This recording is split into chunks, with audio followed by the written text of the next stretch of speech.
Hi, YouTube. I'll be back later with the rest of my Christ Mass story and explanation, but I'd like to read to you one of my favorite stories from when I was young. And I used to sleep outside a lot because it was my most peaceful area in the world. And I have a friend that's homeless right now. Luckily, he's not in a cold climate. But so this is called The Little Match Girl by Hans Christian Andersen. Okay. It was so terribly cold. Snow was falling, and it was almost dark. Evening came on the last evening of the year. In the cold gloom, a poor little girl, bareheaded and barefoot, was walking through the streets. Of course, when she had left her house, she had slippers on, but what good had they been? They were very big slippers, way too big for her, for they belonged to her mother. The little girl had lost them running across the road while two carriages had carried by carried by terribly fast. One slipper she had not been able to find again, and a boy had run off with the other, saying he could use it very well as a cradle some day when he had children of his own. And so the little girl walked on, her naked feet, which were quite red and blue with cold. In an old apron, she had carried several packages of matches, and she held a box of them in her hand.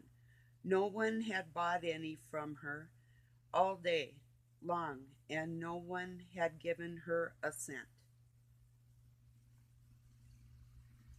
Shivering with cold and hunger, she crept along the picture of misery. Poor little girl, snowflakes fell on her long, fair hair, which clung in pretty curls over her neck.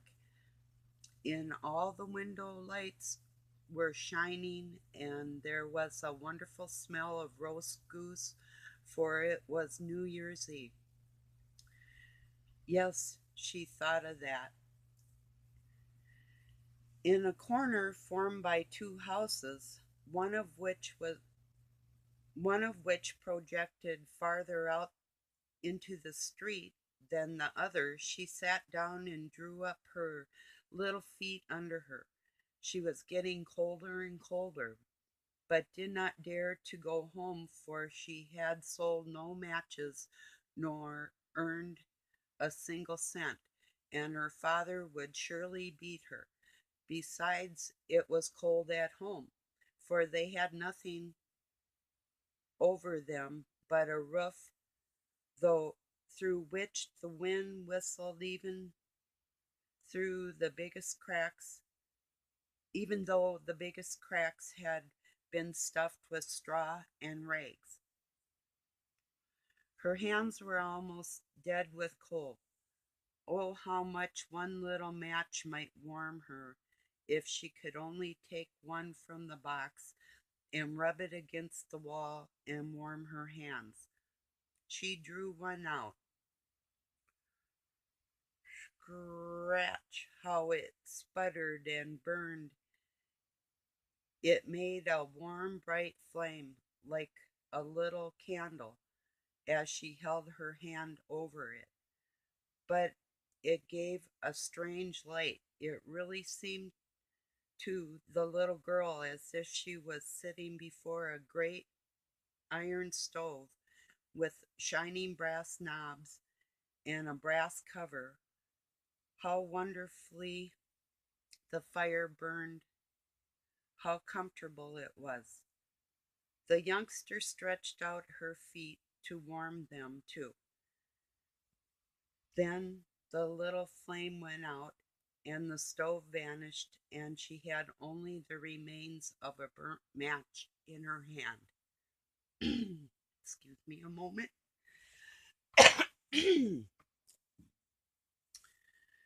She struck another match against the wall. It burned brightly, and when the light fell upon the wall, it became transparent like a thin veil, and she could see through it into a room.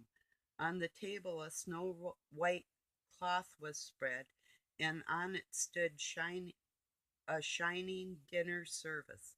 A roast goose steamed gloriously, stuffed with apples and prunes, and what was still better, the goose jumped down from the dish and waddled along the floor with a knife and fork in its breast right over to the little girl.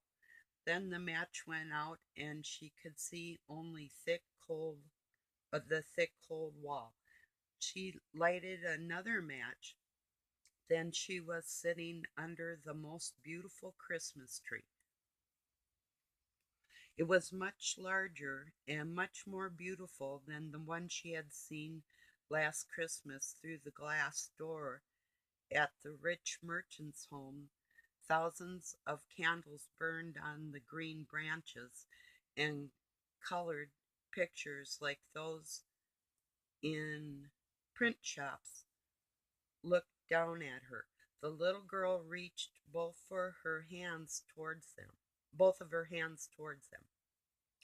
Then the match went out, but the Christmas lights mounted higher, and she saw them now as bright stars in the sky. One of them fell down, forming a long line of fire. Now someone is dying, thought the little girl, for her old grandmother, the only person who had ever loved her and who was now dead, had told her that when a star fell down, a soul went up to God. She rubbed another match against the wall. It became bright again. Excuse me a sec. I'm going to take a sip of my coffee. Pardon me one moment.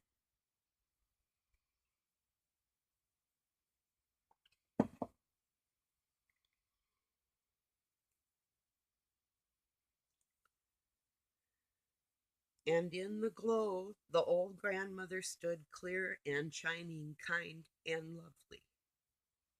Grandmother, cried the child, oh, take me with you. I know you will. Um, when the I know you will disappear when the matches burn out. You will vanish like the warm stove, the wonderful roast goose, and the beautiful big Christmas tree.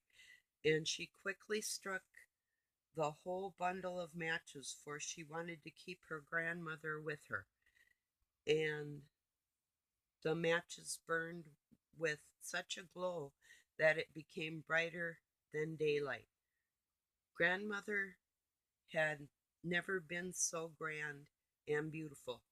She took the little girl in her arms, and both of them flew into the brightness and joy above the earth, very, very high. And up there was neither cold nor hunger nor fear. They were with God. Okay, just a minute. But in the corner, leaning against the wall, sat the little girl with red cheeks and a smiling mouth, frozen to death on the last evening of the old year. The New Year's sun rose upon the little pathetic figure. Second. The child sat there, stiff and cold, holding the matches, of which one bundle was almost burnt. She wanted to warm herself, the people said. No one imagined what beautiful things she had seen, and how happily she had gone with her old grandmother into the bright new year. So to me, the moral of the story is definitely finding hope in death. And that's one of my favorite stories. I thought I'd read it to you. Um, it always cracks me up. Anyway, so Merry Christmas, everybody. I'll be back later. I hope you enjoyed The Little Match Girl, Hans Christian Andersen. Um, it's a beautiful story, I think. So, all right, I'll talk to you later today. Have a good day.